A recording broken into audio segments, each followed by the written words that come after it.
Assalamualaikum warahmatullahi wabarakatuh. Saya Nadia Iza Ananta dari kelompok 5 akan mempresentasikan tentang memahami kebenaran ajaran Al-Quran memuat semua aspek kehidupan. Secara etimologi, akidah artinya kepercayaan atau keyakinan. Akidah juga disebut dengan istilah keimanan. Orang yang berakidah berarti orang yang beriman. Secara terminologi, akidah diartikan sebagai suatu kepercayaan yang harus diyakini dengan sepenuh hati, dinyatakan dengan lisan, dan dilakukan dalam bentuk amal perbuatan. Akidah Islam adalah keyakinan berdasarkan ajaran Islam yang bersumber dari Al-Quran dan hadis. Inti pokok ajaran akidah adalah masalah tauhid, yakni meyakini bahwa Allah Maha Esa. Dalam akidah Islam, di samping kewajiban untuk meyakini bahwa Allah itu Esa, juga ada kewajiban untuk meyakini rukun-rukun iman yang lain, yakni iman kepada Allah, iman kepada malaikat, iman kepada kitab, iman kepada Rasul, dan iman kepada hari akhir, dan iman kepada qada dan qadar. Penjelasan Al-Quran tentang pokok-pokok ajaran akidah yang wajib diyakini oleh umat Islam, di antaranya adalah Quran Surat Al-Baqarah ayat 163. Dan Tuhan kamu adalah Tuhan yang Maha Esa, tidak ada Tuhan selain Dia, yang Maha Pengasih, yang Maha Penyayang. Dan ada Quran Surat Al-Baqarah ayat 285. Rasul Muhammad beriman kepada apa yang diturunkan kepada Al-Quran dari Tuhannya.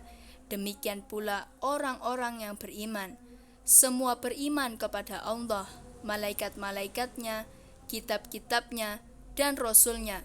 Mereka berkata, kami tidak membeda-bedakan seorang pun dari Rasulnya.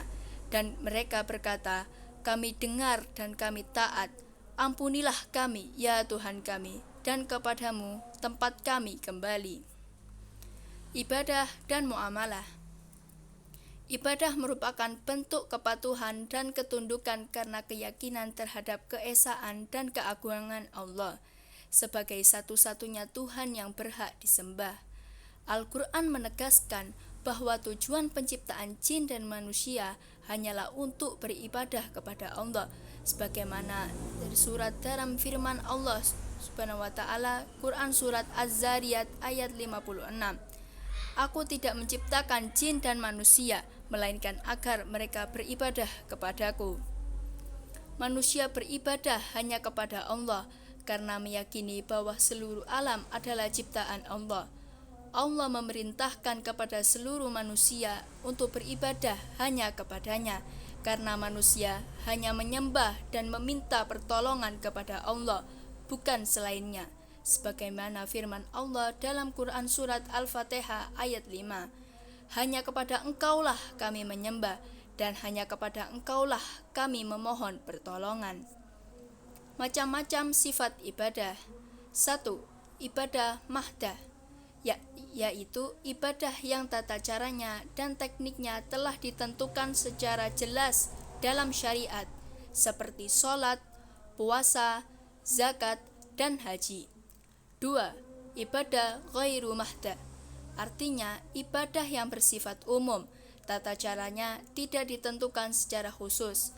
Ibadah ghairu mahdah adalah memang bentuknya adalah ibadah seperti membaca Al-Quran atau bersedekah. Selain itu, ibadah ghairu mahdah juga bisa berupa kegiatan umum, tetapi menjadi bernilai ibadah karena diniatkan untuk mencari ridho Allah, seperti bekerja mencari nafkah yang halal diniatkan sebagai ibadah. Akhlak. Secara terminologi, akhlak adalah sifat yang tertanam dalam jiwa manusia, yang muncul spontan dalam tingkah laku hidup sehari-hari. Dalam konsep bahasa Indonesia, akhlak biasa diartikan sebagai etika atau moral.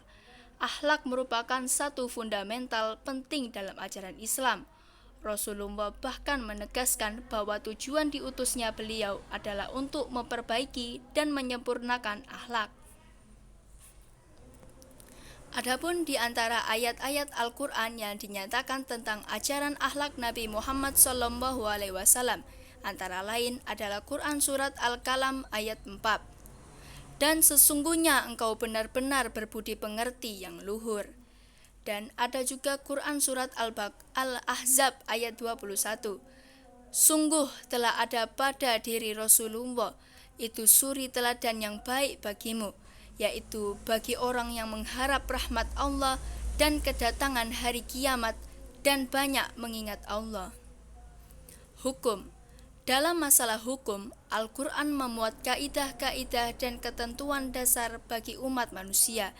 Salah satu isi pokok ajaran Al-Quran ini bertujuan untuk memberikan pedoman kepada umat manusia agar kehidupannya menjadi adil, aman, tentram, teratur, sejahtera, bahagia, dan selamat di dunia maupun di akhirat. Beberapa ayat Al-Quran yang berisi ketentuan hukum antara lain adalah Quran Surat An-Nisa ayat 105. Sungguh kami menurunkan kitab Al-Quran kepada Muhammad membawa kebenaran, agar engkau mengadil antara manusia dengan apa yang telah diajarkan Allah kepadamu, dan jagalah engkau menjadi penentang orang yang tidak bersalah karena membela orang yang berkhianat. Ketentuan hukum yang dijelaskan dalam Al-Quran antara lain adalah 1. Hukum perkawinan dijelaskan dalam Quran Surat An-Nur dan Quran Surat Al-Mumtahana ayat 10-11. 2. Hukum waris dijelaskan dalam Quran Surat An-Nisa ayat 7-12 dan Al-Quran Surat Al-Baqarah ayat 180. 3. Hukum perjanjian dijelaskan dalam Quran Surat Al-Anfal ayat 56 dan 58 dan Quran Surat At-Taubah ayat 4. Dan 4. Hukum pidana dijelaskan dalam Quran Surat Yunus ayat 27, Quran Surat Al-Isra ayat 33 dan Quran Surat Asy-Syu'ara ayat 40. Sejarah umat masa lalu. Al-Quran banyak menjelaskan tentang kisah umat pada masa lalu. Sejarah atau kisah-kisah tersebut bukan hanya sekedar cerita atau dongeng semata. Dari kisah-kisah terdahulu, umat Islam bisa menjadikan kehidupan agar sesuai dengan petunjuk yang diberikan Al-Quran.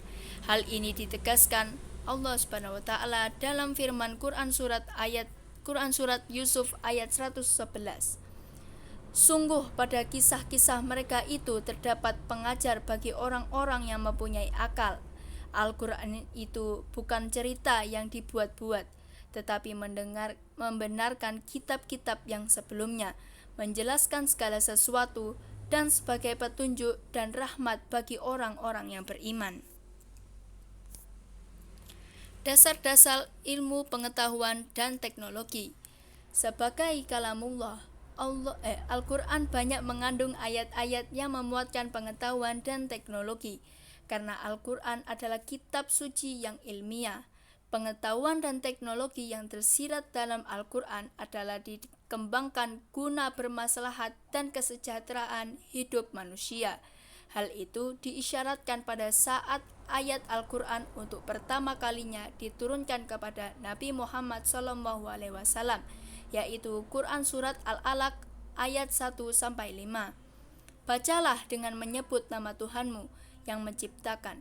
Dia telah menciptakan manusia dari segumpal darah. Bacalah, dan Tuhanmulah yang maha mulia, yang mengajarkan manusia dengan pena.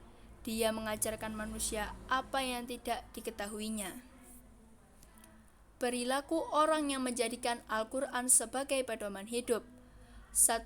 Orang-orang yang selalu berpedoman kepada Al-Quran, maka hatinya menjadi lembut, serta senantiasa berlapang dada. Jiwa mereka seluas samudra dalam menerima petunjuk dan titah-titah ketuhanan. Mereka tumbuh dan menjelma menjadi pribadi yang terbaik dalam potensinya. Rasulullah SAW bersabda, sebaik-baik manusia adalah siapa yang belajar Al-Quran dan mengajarkannya kepada orang lain. Hadis riwayat Bukhari dari Utsman bin Affan radhiyallahu an.